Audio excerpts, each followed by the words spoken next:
what are you doing to get your patients in there? Actually, based on that point, I think now is a really amazing time for people to get their house in order. Like all these things that they've been putting off for so long, how to figure out what they should be posting on their social media. How can they be using these customer success stories to tell, like a great story about their practice? Like now's the time to do that, to get everything ready and then, come out so strong when this thing is over, right? Oh, it's insane.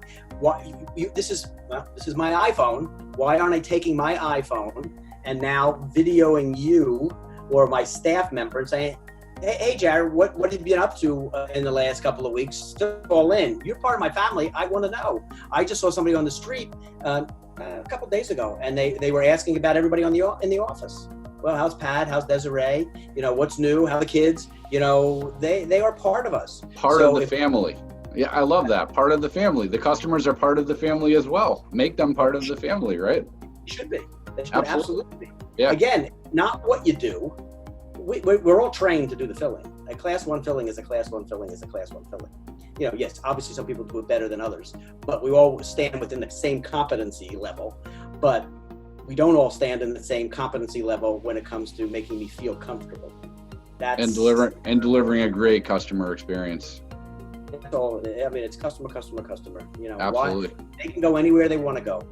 There are issues with brand loyalty and branding yourself and doing that. That's a whole different topic altogether.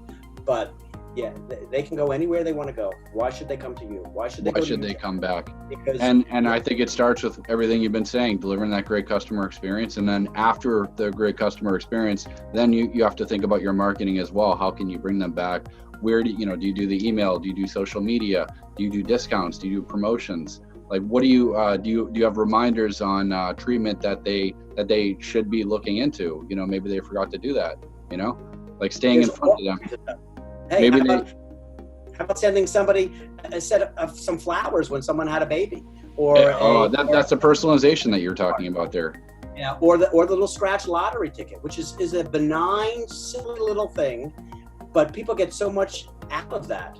I think I told you before, my office was decorated in a travel theme, and we have 350 tubes of toothpaste from all over the world.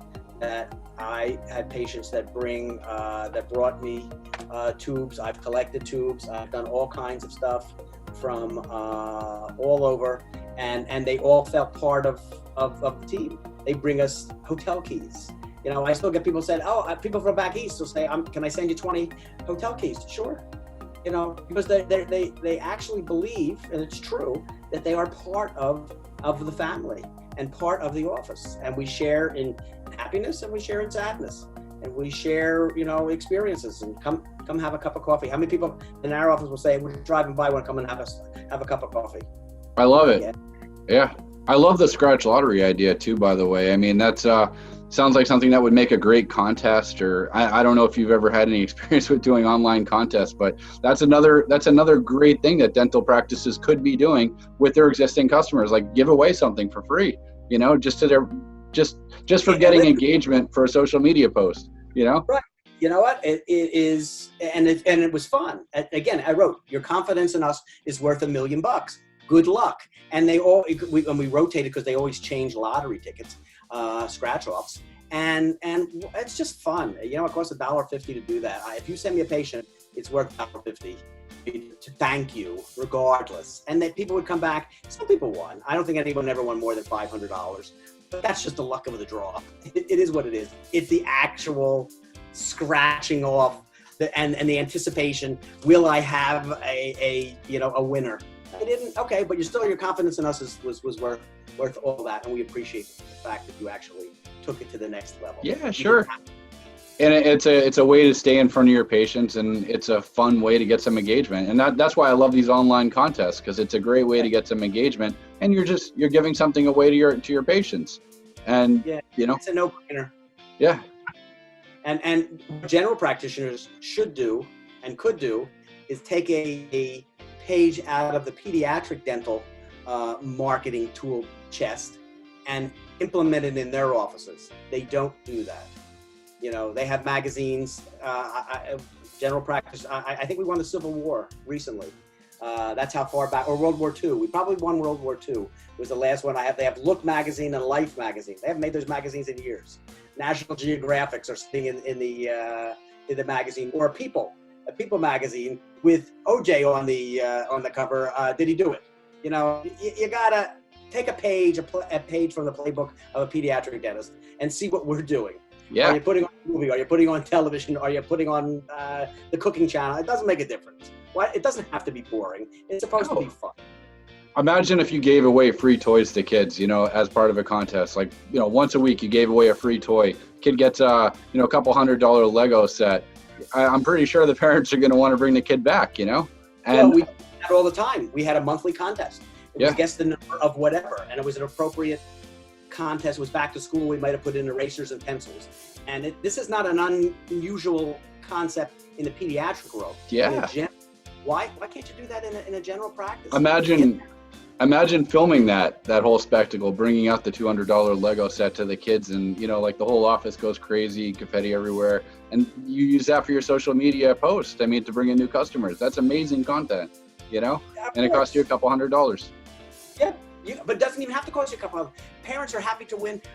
The kids are happy to win whatever. And it was, you know, wasn't the fact that the pride was the ultimate goal, is that they won something. You know, you could give away a turkey for Thanksgiving to give him a shirt, give him a t-shirt. Okay, that's right. Yeah. Wouldn't you be? You have never gone to a general dentist office that has had a contest, I assume. And even if you could win a pair of tickets to you're from New York to see the Yankees. People make mistakes, but you go to the Yankees or the Mets, you know, win 2 tickets to the Mets. This is like exciting. This is fun. Why not?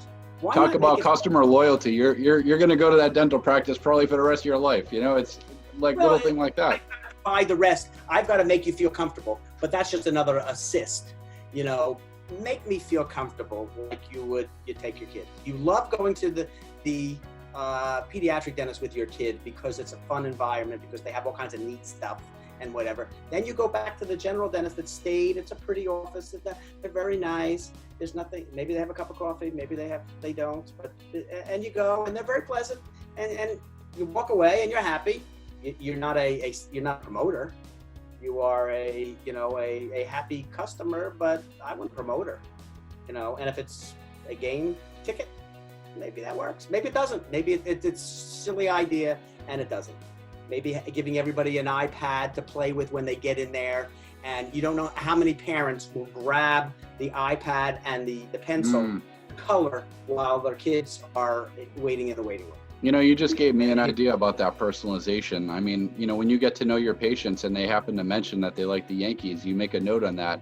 They show up the next time with some Yankee tickets, or they get those in the mail, you know, little things like that. Absolutely. If you don't have a little tickler file, or you don't know your customers or your patients, then you're not doing your job. Part of that is the engagement. I now know you, and I know your friend, whatever it is. So we've connected. If you haven't had that connection, you're missing out on an opportunity to, 1, enjoy life, 2, enjoy your patients, and 3, just have some fun. You got to connect.